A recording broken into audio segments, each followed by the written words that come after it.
What is going on, guys? In today's video, I will show you the best sword and rope dart build in Where Winds Meet. If you've been looking for a build that not only dishes out ridiculous single target damage, but also gives you mobility, control, and room to grow as a player, then you absolutely are in the right place. Whether you're still getting a feel for the game's deeper systems, or you're ready to push into the harder content and want a build that won't hold you back, then this setup is going to carry you through the early, mid, and even late game content with ease. The combination of the Mortal Dart and the Nameless Sword will create a playstyle that feels fluid, fast and tactical. We are just slipping in and out of melee, jumping back and forward with a shadow step, dropping deadly charge waves, and weaving in the rope dart rotations to maintain pressure. It's a build that rewards precision, timing, and clever movement, while still giving you sustain and the safety to learn along the way. So if your journey through the Where Winds Meet so far has been a mix of wonder, vibes, and wow, that boss really hit me through the wall, then this build not only stabilizes your experience, but it elevates it. So at its core, this build revolves around two complementary weapons: the Mortal Rope Dart for the high single target pressure and the constant background damage, and then the Nameless Sword with incredible mobility, burst, and mid-range control. These weapons work together like a perfect dance. The Rope Dart will handle your damage over time, sustain pressure, and the pet damage through the Rodent Rampage and the Blade-bound Thread, while the Nameless Sword gives you explosive charged attacks and some of the most satisfying repositioning tools in the game. What really brings this build to life is how seamlessly you can move in and out of combat thanks to the Shadow Step. It's a back and forward movement skill that does damage on both ends, so you jump backwards to avoid or reposition, and then instantly zip forward to stay glued to your target. This makes the sword not just a damage weapon but a movement tool, and mastering this gameplay is what sets this build apart from more static setups. The Rope Dart introduces complexity through its rotation windows and the damage upkeep, but not in a way that overwhelms you. Instead, it gives you rhythm to follow. So apply Dragon's Breath, then summon your rat, then maintain the debuff, and then combine in light attacks or transitions when needed. Meanwhile, the Nameless Sword will become your burst phase, letting you drop charge vagrant sword waves, destabilize bosses with a daunting strike, and use soaring spin to reposition above or behind the enemy.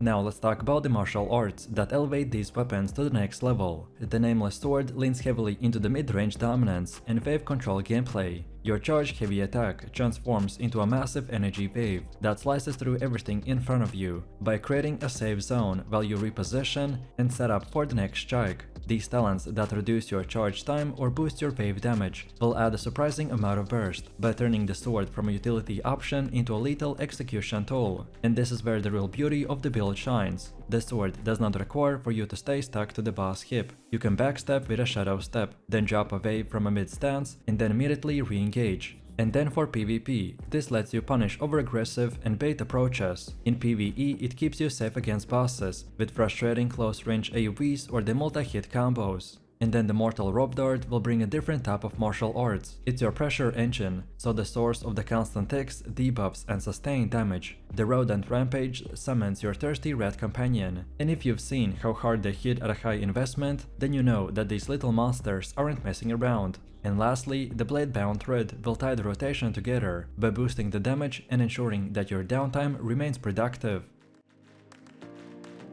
Then next up we have the gear, and I'm still making it for the most optimal use, but for now the best combination is the Hawking set paired with the Eagle Rise set. The Hawking covers your main offensive slots, so the weapons, the offhand and the pennant, while the Eagle Rise will fill out your defensive armor pieces. This pairing will give you strong accuracy, max HP, and the consistency you need for both the sword bursts and the rope dart sustain. So accuracy is your first priority here. Missing with this build is brutal, as both the sword and the rope dart rely heavily on frequently maintaining the buff windows, using bunch of waves, and even doing the damage over time dots. Even a slight dip in accuracy can break your flow entirely. Next up we have the max HP, which gives you enough room to make mistakes without losing momentum. This build doesn't rely on a giant health bar, but having a comfortable buffer will help you to stay aggressive. Then elemental bonuses, especially the fire or the shadow, will scale your damage nicely, depending on how you spec your rope dart and the sword. Your charge waves and the rope dart ticks will both benefit from these bonuses, so they are an excellent addition once your accuracy and HP are in a good place. You also want to refine your gear towards accuracy, crit rate and elemental power. The crit especially spikes the damage of your Vanguard sword waves and the jump attacks, making it extremely valuable for sword focus phases. And on top of it, don't forget the defensive talents that tie into our gear tree. So we want to get things like CC resistance, extended dodge windows, and reduced stagger, which are incredibly helpful for maintaining your rhythm in a high pressure encounter. Then next up we have our inner way, which is the engine that ties all of this build together. We will combine offense and defense into one cohesive package. The sword morph is the most important role here. When you maintain the shield buff from the Daunting Strike, the sword morph will massively boost the damage of your Vagrant sword, causing it to unleash multiple waves instead of just one. Each wave will deal huge elemental damage, which is why accuracy and the crit become so important. Then Mortal Chant is another core inner way and one of the strongest PvE picks in the entire game. It increases your damage output substantially and has near universal value no matter what rotation looks like.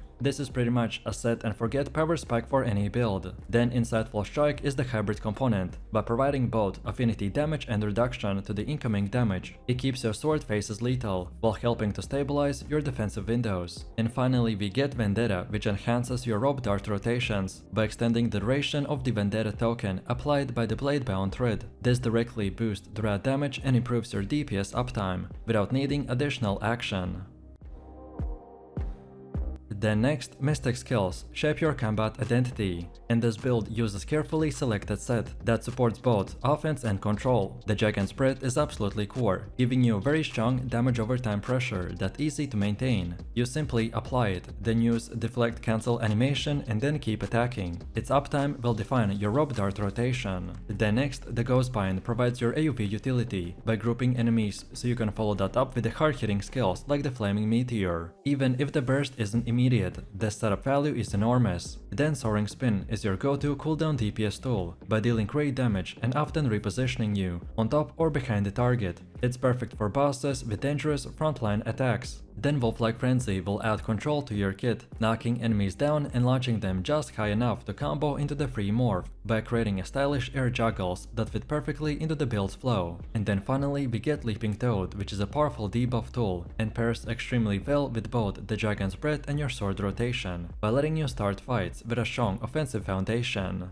Next up are the talents, which personalize this hybrid build by enhancing the aspects that you interact with the most. Boosting critical potential increases the damage of your nameless sword finishers, and turning every clean hit into a real threat. Then increasing stamina capacity and recovery will tie directly into your movement heavy rotation, by letting you chase or reposition more often without hitting exhaustion. Also, unlocking additional mythic skill slots will complete the loop by allowing you to integrate more utility and defensive mystic arts without compromising mobility or our damage output. We also want to invest a bit into the boss talents, since they contribute to defensive stacking and make you far less vulnerable to the staggers, massive AoV hits, or even rapid multi-strike patterns during repositioning. Even PvP-oriented talents that you may not have actively used will still grant you passive stats, so control resistance, debuff reduction, and even improved recovery from disables, which are all small yet significant increases to our consistency. And finally, let's see how to actually play this build. We will start with the rope dart and begin with the Dragon's Breath to establish your damage over time. From here you activate the Rodent Rampage to summon your rat and boost your background damage. Then follow that up with the Blade-bound Thread